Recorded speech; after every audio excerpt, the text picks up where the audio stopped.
Italian Football Podcast. Juventus and Milan. Yeah. I'm going to put these two together a little bit. Let me ask you, as a neutral, are you a little bit concerned with the way that things are going in the market for Juventus and Milan? For Juve, absolutely, because Juve, I don't understand what the hell they're doing. I genuinely don't understand what's going on at Juve. This whole Joao Mario Costa thing, I need you to explain that to me like I'm 5 years old, because I don't understand. I don't understand what's going on. Like, I'm talking to people, to journalists and people I know in Portuguese football, and they're laughing. They're wondering, Really? like, yeah, they're What do wondering. they say about Joao Mario? They're wondering. They say they'd pay 5 million to get rid of Joao Mario. That's what I'm hearing from people who cover Porto full time. They pay 5 million to get rid of Joao Mario. Well, they have done, and they've got. But you know what I mean? Like, yeah, but they don't understand. They literally have paid 5 million, because the deal is Juventus paid 10 million for Joao Mario, and they sell Costa. I know, but for 15. So they literally have paid 5 million. The point is, like, they don't. People don't understand what Juventus are thinking. I haven't seen enough of Joao Mario to really say how good I think he is. But I mean, if you're saying that and you've spoken to people, then I'm the cover Porto. I'm worried. I watched him play against Arsenal in a Champions League game when it was a quarter-final that Arsenal won on penalties. I'll quote. Let me quote to you a Portuguese journalist I know who works for one of the big outlets that covers Porto full time. Worse than selling Alberto is getting Joao Mario in exchange plus a few millions. What the hell are Juventus doing? Okay. Well, thanks. Like, that makes it feel so much better. And it's not just one person. This is what I'm getting from everyone I speak to in Portuguese football. I'll say this: Costa hasn't really impressed me. I'll say that he hasn't really impressed me. He's looked like somebody that's just started playing football 6 months ago. Like, I'm not saying he doesn't have some raw qualities. He does. He has pace. He seems to be offensively, got a few weapons, but like his game intelligence in terms of understanding positioning and certainly defensively, he looks like he just started playing football 6 months ago. So it doesn't surprise me that they're getting rid of him. Having said that, though, seeing Juventus's recent record of offloading young talents before they've given them a chance to develop. Have to talk about this because I'm sorry. Like, they've done that so many times. Hoysen, Sule,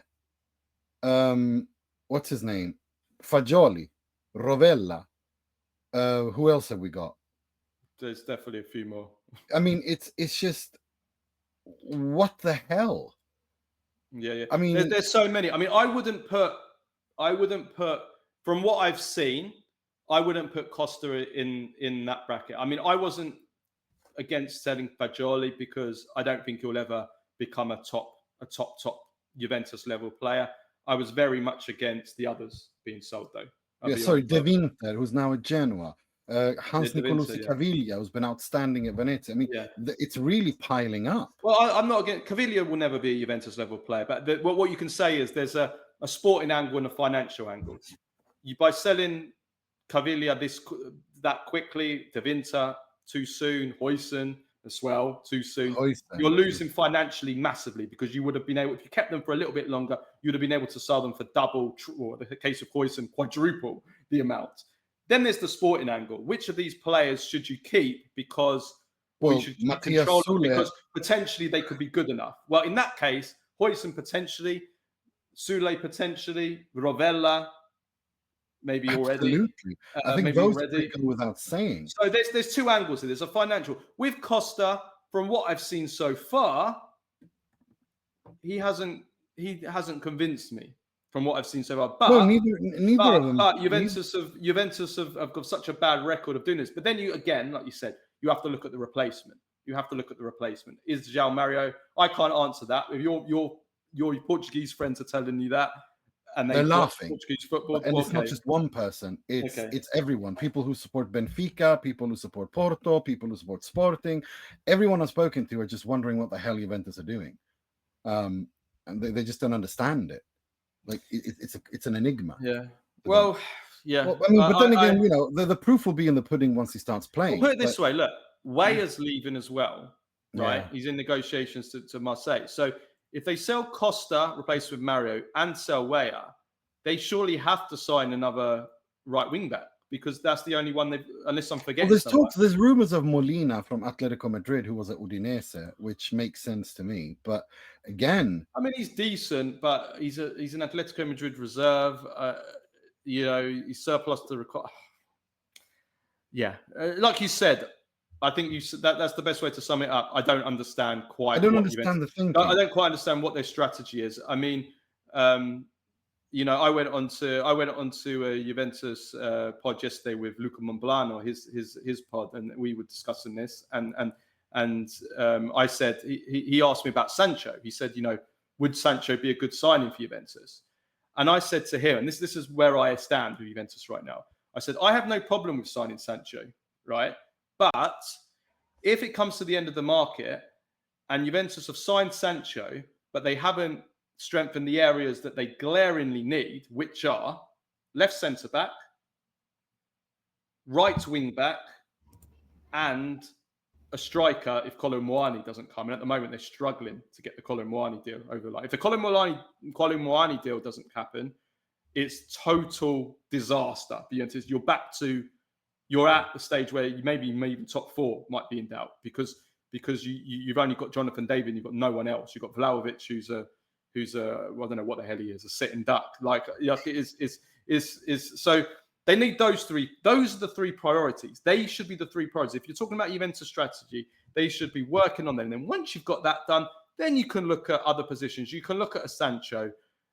If you want Joao Mario as a backup, because maybe that's what he's good enough for, then fine. But they should be focusing on the necessities. And this is the same issue that I had last summer when Juventus went out and they signed all these they stockpiled on central midfielders last time. They signed too many central midfielders last year for a lot of money.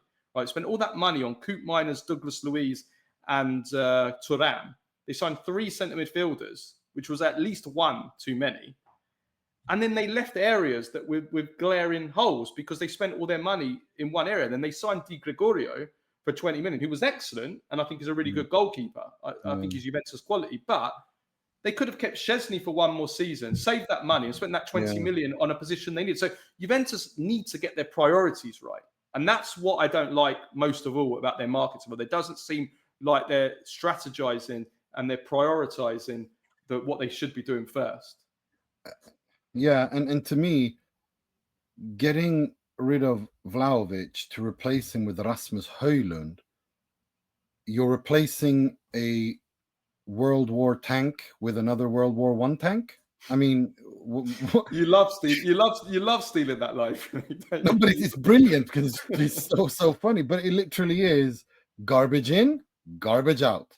I mean, what's the difference? What's the difference between Højlund and Vlahovic? What came before a World War One tank in terms of like early mechanical vehicles that didn't turn? No, but I don't understand. I mean, if they Dusan Vlahovic doesn't score enough, isn't technical enough, can't play with his back against the goal, then what is Rasmus Højlund? I said actually, Luca asked me about Højlund, and I said, I pretty much said what you said. I said, you're going from a player, Dusan Vlahovic, who scores not enough goals, but his goal record's not awful. But the problem everyone has with Vlahovic is his all-round game is a disaster. So you're going from that to Rasmus Højlund, whose all-round game is awful. It's not good enough, but also doesn't score goals anymore. You're not even getting the goals with him. Yeah, I don't know if I see that. I think that if Kolo Muani doesn't come, then Juventus are in desperation stage, and they might be desperate and be forced into a Højlund, try and go for Højlund on a loan or something. You know, they'll be forced into basically if Kolo Muani doesn't come in, Juventus will basically be desperate, like they were with a centre back in January, and then just desperately sign a Lord Kelly striker. You know, that's what will happen. But this listen, just to finish on this, this is what happens. I don't understand. This is what happens when your planning is you're so far behind with your planning. And Juventus have been caught. There is no planning. Well, there is no planning. Exactly. There is no plan. They've gone into Tell me what the plan is.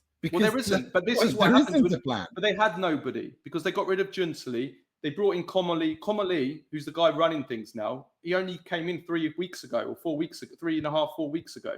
You know, so you've had the first month, you've had the whole month of June without anyone running the show. Then you've had Comoli come in. He's only just appointed a technical director, Modesto, who only came in like a week ago. Yeah. And Juventus now, on the 23rd of July, don't have a sporting director. So you're basically going to go the whole... By the time they appoint a sporting director, the summer's over. You know, so they've gone the whole transfer window without anybody like specifically in charge of transfer. So this is what happens. You get chaos. You get everything up in the air. So Juventus are going to go into a new season with things like pretty much a mess.